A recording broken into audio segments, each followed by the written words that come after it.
Magandang araw mga bok, Tunbihero nagbabalik. For today's video mga bok, papakita ko lang sa inyo yung harvester mga bok. Kung ano yung epekto sa atin or sa mga magsasaka mga bok.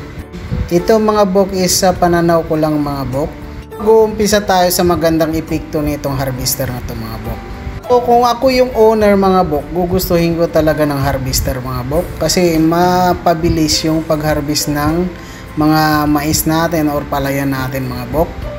So nakakalis pa tayo ng pagod nito mga bok kasi nga makina na halos ang gumagawa ng pag-harvest mga bok. Kikita nyo dito sa video mga bok, halos nakaupo na lang yung mga tao sa pag-harvest ng mais mga bok. At saka nakakalis na rin ng oras sa pagtapos ng pag-harvest mga bok.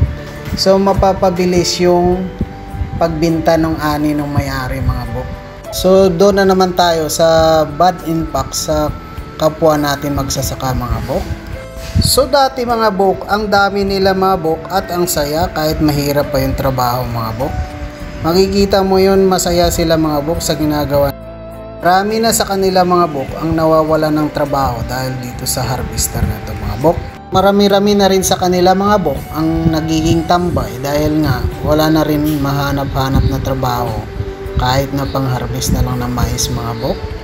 At sa tingin ko mga bok, napapamahal pa ang may-ari ng palayan or maisan sa paggamit ng harvester mga bok. Pero hindi ko lang sure yun mga bok.